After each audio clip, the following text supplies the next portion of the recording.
Tivemos problemas técnicos. Vamos reiniciar?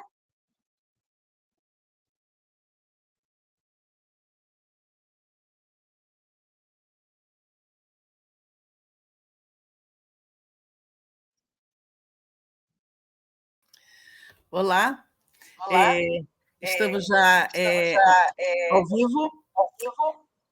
e então eu vou passar a palavra para Isabelle Neri. Olá, Luísa. Boa tarde. Vamos dar início. Eu vou recitar um trecho do poema O Príncipe e a Fada, de Leandro Gomes de Barros. Já perto da meia-noite, ouviu rugir um leão, mas ele não se importou, nem bateu o coração. Depois ouviu uma voz entoando uma canção. Naquela canção diziam: Sou mais ditosa que a flor. Nasci no ventre das serras, criei-me aqui com primor. Pertenço ao reino das águas, não sinto frio nem calor. Minha mãe é esta terra, meu pai é o horizonte, meu avô o oceano. Minha madrinha é a fonte, um astro me batizou. Sou rainha deste monte. Juazeiro, 1976. E agora eu vou entrevistar a diretora de cultura do CRBE, Luísa Monteiro. Luísa é diretora de cultura, é cientista social de formação acadêmica, com curso de mestrado em museologia e outro em estudos da América Latina. No entanto, foi na arte que fez profissão. É atriz, mímica, roteirista de espetáculos e produtora. Rodou palcos brasileiros de norte a sul, além de ter atuado em alguns países como Paquistão, Estados Unidos e outros da Europa, com criações artísticas próprias. E aí, Luísa, nos conte um pouco da tua história. Quando que você encontrou em contato com a literatura de cordel? Bom, eu morei um tempo no Nordeste, né? E aí eu tive oportunidade de ir a alguns eventos, né, que aconteciam, e sobretudo as feiras, né? Eu conheci pessoas que apreciavam a literatura de cordel, e aí eu tive contato, e às vezes a gente ia de noite para Campina Grande, e em geral era assim um lugar assim, um prostíbulo, né? Um bar assim meio prostíbulo, perto da feira, e que chegavam os cantadores e começava, e era a noite toda aquilo, era uma coisa maravilhosa, era um improviso sem parar, e um trabalho belíssimo, né?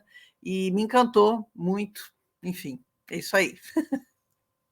E nessa edição do Pendura e Conta, o que tem de diferencial? O que teria de diferencial? Olha, eu acho porque é uma arte que vem da cultura popular, né? Então ela tem uma raiz, e ela tem uma raiz histórica muito grande, né? Então eu acho que isso é a questão sedutora, né? É muito difícil fazer cordel, viu? Eu, por exemplo, às vezes eu escrevo poemas, mas eu não consigo fazer cordel, porque ele tem umas regras, né? É muito difícil. E quanto com os artistas envolvidos nessa edição? Vocês já têm um número fechado? Não, Já. justamente. A gente vai agora, a gente tem pessoas que já participaram, e a gente vai ter então novas inscrições.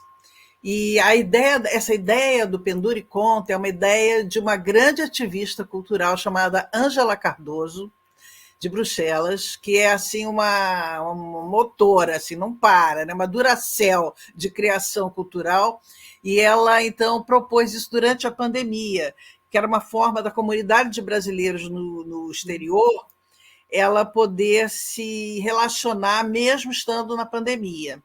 Então, a ideia era cada um recitar um trecho de cordel, e assim, gente do Japão, dos Estados Unidos, da Arábia Saudita, enfim, criar uma corrente através da literatura de cordel. E ela veio com a proposta de a gente criar o Dia Internacional do Cordel. Então, nós estamos trabalhando, já é o quarto que nós vamos fazer agora, o quarto evento.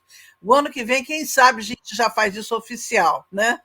Será o quinto ano. Sim, e agora, em maio, hoje, 19 de maio, o Dia Internacional do Cordel é 19 de novembro, então é onde vai acontecer esse grande evento internacional. A Open Call ainda está aberta, então você qualquer artista que trabalhe com literatura de cordel pode entrar em contato, enviar, Exatamente. né, represente o Brasil. É um grande fortalecimento da nossa cultura nacional, é uma forma de nos abraçarmos. Uhum. E das outras edições, o que você sentiu, né? Como foi o teu ponto de vista enquanto curadora, enquanto artista, de perceber essa união dos artistas e como isso reflete internacionalmente? Olha, a curadora é a Ângela, né? Ela não só deu ideia, como ela faz esse trabalho também da curadoria, da escolha dos poemas, né? Enfim, e a gente sentiu isso, muito interesse. E até tem um segmento que nós pretendemos também abarcar, não sabemos ainda quando, que é das professoras de português que usam o cordel como fórmula de também ensinar o português para os brasileiros que são de famílias, né, que moram no exterior. Olha que interessante.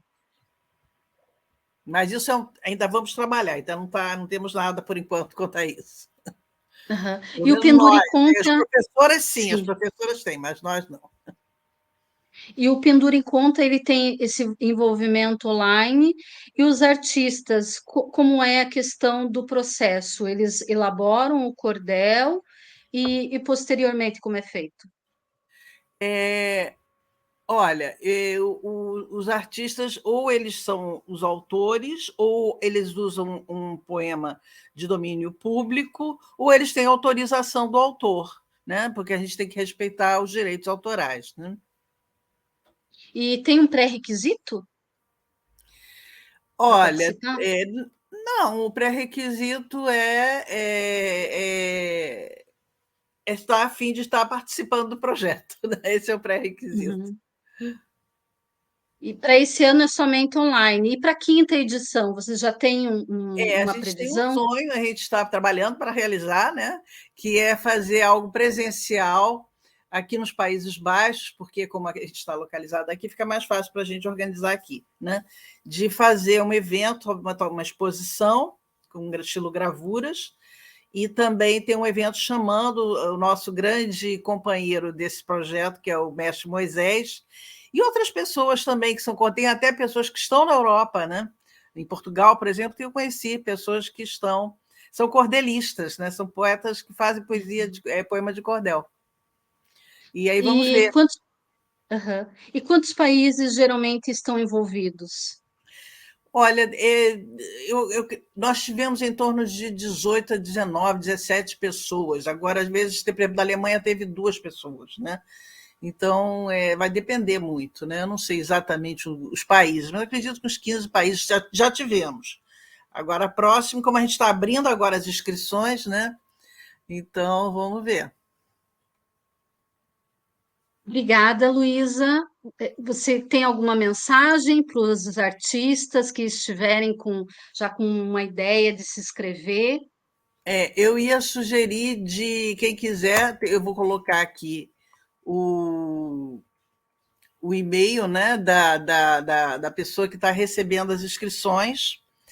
E aí, quem tiver ver esse vídeo, tiver interesse, seria por aqui, né? Ok. Obrigada, Luísa. Agora Olha, eu vou está no entrevistar. rodapé aqui rodando o e-mail, tá bom? Ah, ok. Obrigada, Luísa. Agora eu vou entrevistar Valdério Costa, artista plástico, mora em Brasília, Distrito Federal, é natural do Rio Grande do Norte. Valdério produz e comercializa estilogravuras, desenhos, ilustrações e pinturas. Eu vou ler um trecho que eu encontrei do Valdério numa publicação dele, em que ele diz o seguinte: creio que a minha produção artística é representação da minha aldeia metafórica.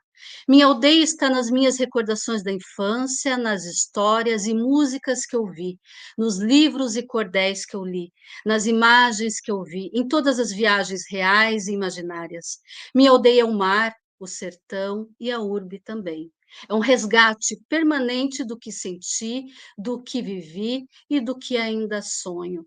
Valdério, vem contar para nós, explicar essa história de como você envolve a tua vida na xilogravura, na literatura de cordel? Boa tarde, Isabelle. Boa Boa tarde, tarde, Valdério. Cristina.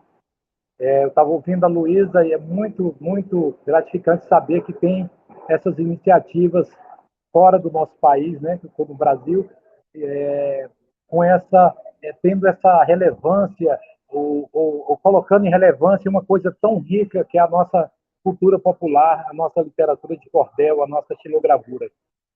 E como você leu aí esse texto, né, eu fiz a alusão ao escritor russo que falou que quem representa a sua aldeia representa o universo inteiro, né, representa o mundo inteiro e o universo. Eu acho que é isso. A minha história começa por ser neto de... Eu sou neto por parte de mãe de um marinheiro e neto por parte... O contrário, neto por parte de pai de um marinheiro e neto por parte de mãe de uma pessoa que era desse universo da literatura oral, né, dessa tradição oral, né? Ele contava histórias e essas histórias depois eu fui ver nos folhetos de cordéis que era o que ele contava de uma forma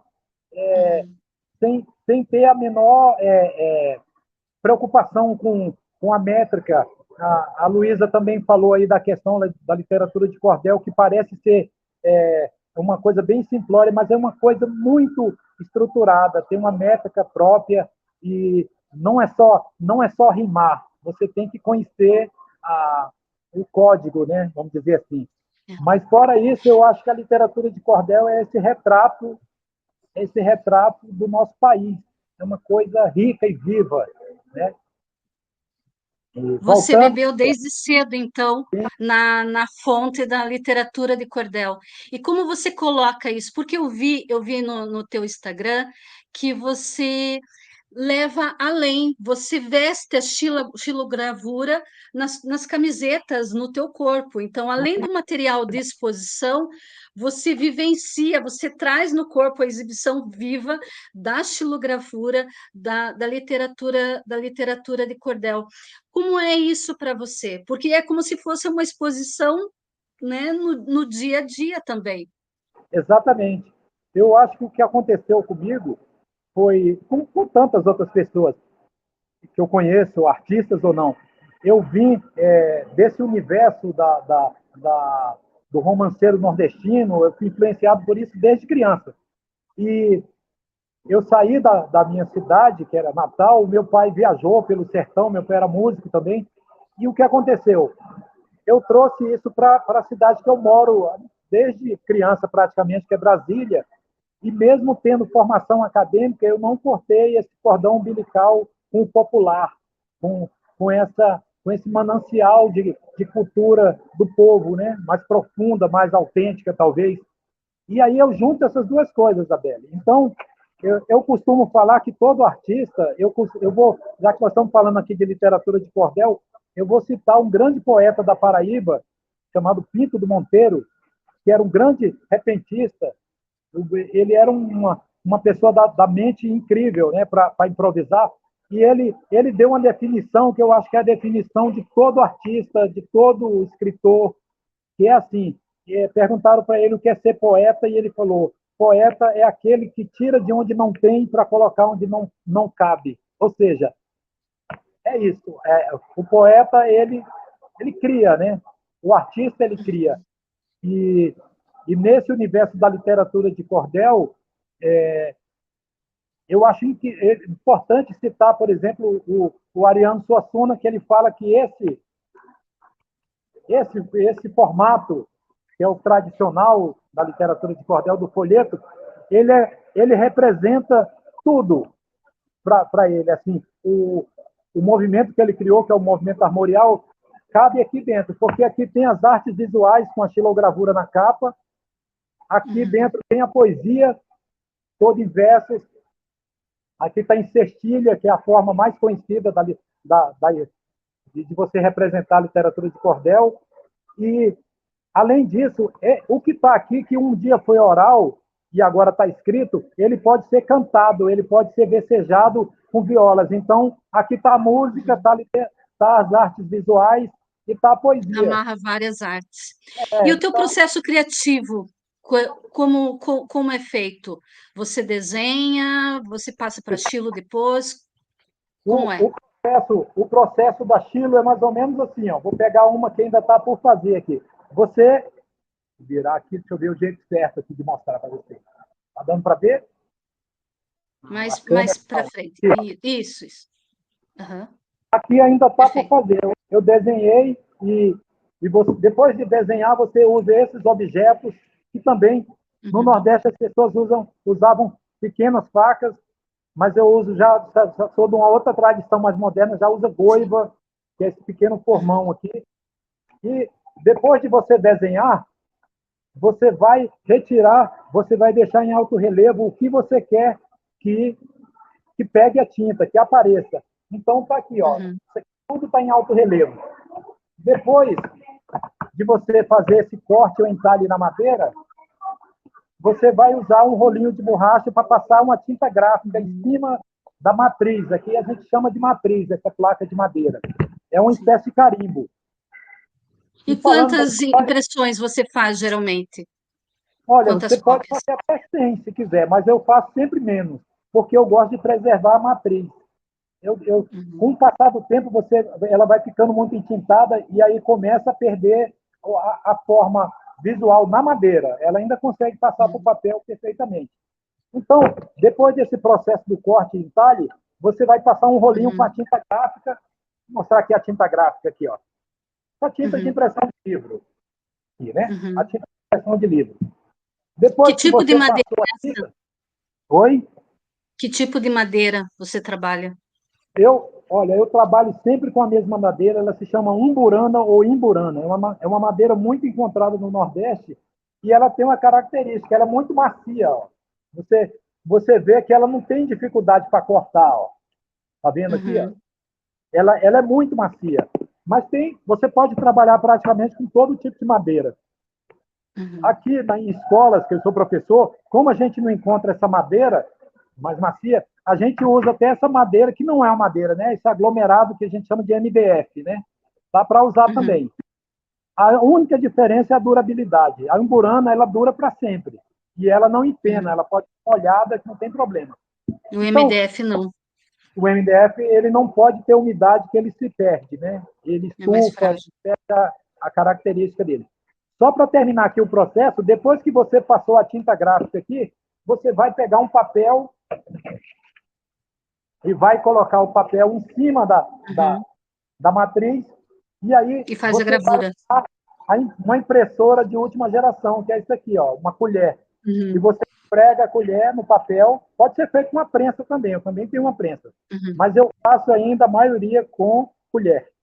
Você esfrega a colher e depois o desenho que está aqui vai passar para o papel e aí depois você pode botar a moldura, né? Ó, aquele pássaro Uhum. estava na madeira e ele está aqui agora no papel. Ó. Então, é um processo totalmente artesanal. É um processo totalmente artesanal a partir de uma madeira, de um pedaço de madeira. Uhum.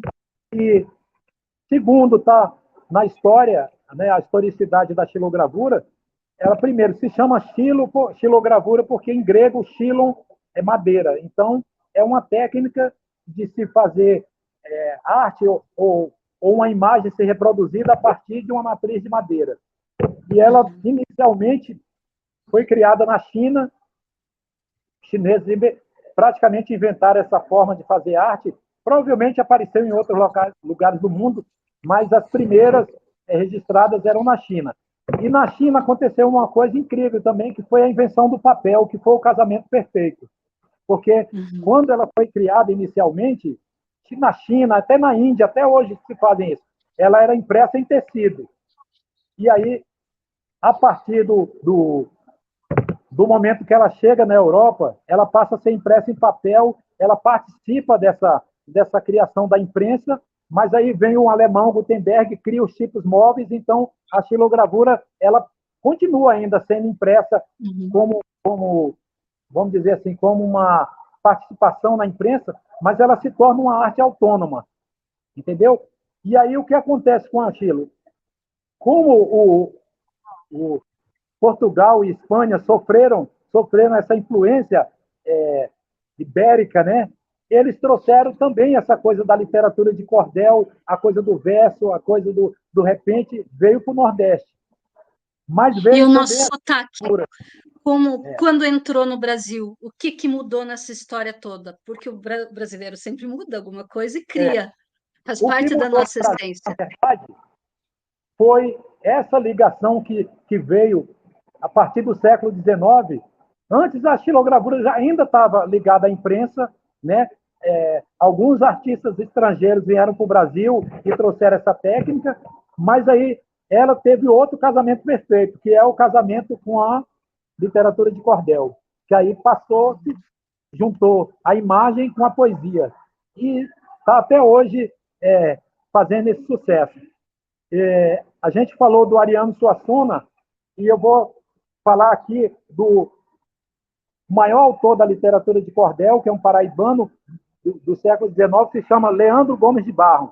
Ele escreveu 800, mais ou menos 800 folhetos desses. Então, as pessoas, por exemplo, aqui, um filme ou uma peça de teatro, começou como peça de teatro que faz muito sucesso, Isabelle, que é o Alto da Compadecida. O Ariano Suassuna se baseou nos cordéis do Leandro Gomes de Barros. É engraçado como as pessoas pensam, mas o Ariano criou uma história maravilhosa. Criou, mas a partir de uma coisa que já existia na literatura de cordel. Então, esses personagens, eles vão passando no tempo, eles são uma tradição do romanceiro popular nordestino. Valdério, e dentro da sua vivência como artista, qual é a história que mais te marcou envolvendo a literatura de cordel? Algo que te emocionou bastante? Eu acho que o que mais me emocionou, assim, vou citar um cordel aqui, talvez o maior clássico da literatura de cordel, que é o Romance do Pavão Misterioso. É interessante como meu avô contava uma história parecida e depois eu fui ver na literatura de cordel e é lindo, porque é uma espécie de conto de fadas. E ele é todo em verso e ele está fazendo 100 anos nesse ano. E se chama O Romance do Pavão Misterioso, e ele começa assim: eu vou contar uma história de um pavão misterioso que levantou o voo da Grécia, levando um rapaz corajoso, que raptou uma condessa, filha de um conde orgulhoso. É a história de uma pessoa que sai de um país e chega em outro, ele sai da Turquia, chega na Grécia e se apaixona perdidamente por uma moça, e o pai da moça era muito ciumento, ela ficava sempre numa torre igual a Rapunzel, e aí ele pede ajuda e cria um pássaro, uma nave em forma de pavão, e consegue conquistar essa moça e vai embora com a moça. Então é um conto de Que fadas, né? lindo. Ele tira a Sim. moça daquela torre onde ela ficava lá e só aparecia uma vez por ano. Essa sempre me emocionou, e outros cordéis ficaram na minha memória quando eu era criança, e hoje em dia eu acho que tudo que eu produzo, as xilogravuras, elas são baseadas nessa literatura. Mas eu também costumo representar a minha infância, por exemplo, as coisas das brincadeiras de infância. Uma coisa que eu gosto muito, que são os pássaros, eles estão presentes o tempo inteiro no meu trabalho. Sim. E é isso, além de outras manifestações que nem são nordestinas, como, por exemplo, está aqui a Catira, né? Que é a festa do Divino Espírito Santo. Eu acho que o artista faz, e no caso eu que sou ligado a esse universo, é absorver e dar a sua própria versão das coisas. Sim. Valdério, deixa o teu contato para as pessoas conhecerem mais o teu trabalho, o estilo, as camisetas que você faz. Qual é a tua página? Eu tenho uma página no Instagram que é Valdério Artes. É só tirar o acento do meu nome aí que está aparecendo e botar artes no plural. Arte no plural. Valdério Artes no Instagram. Tá bom. Obrigada, Valdério. Então, Muito hoje, e fico feliz de você divulgar essa coisa tão rica, tão autêntica, tão brasileira que é a literatura de cordel. Muito obrigado. é o projeto do Pendura e Conta, CRBE. Lembrando os artistas que as inscrições estão abertas para a quarta edição do Pendura e Conta, ainda dá tempo. Mostrem o nosso país, mostrem o Brasil, independente do lugar onde vocês estejam. Entrem em contato e enviem seus trabalhos. Obrigada, Valdério. Muito Obrigada, obrigado. Luísa. Obrigado. Lembrando que a próxima edição da próxima entrevista será no dia 19 de junho, que os artistas serão entrevistados. Obrigada a todos pela audiência e um grande abraço. Isso. Eu agradeço também muito a você, Isabelle, ao Valdério, e a gente espera, então, que possa, a partir dessa primeira entrevista que a gente está tendo, a gente começar a fazer um esquenta para o dia 19 de novembro. Todos os dias 19, a gente vai ter uma atividade para fazer conhecer a arte do cordel, que, como disse o Valdério, é a parte das expressões dentro das artes visuais, né, dentro da xilogravura, da literatura, do cinema, da novela brasileira, do teatro, da música, né, nos violeiros e as derivações daí. Então, é uma arte que transborda e está transbordando para o mundo. E nós estamos nesse processo de viver essa inundação da arte do cordel. Obrigada a todos. Obrigada. Obrigado.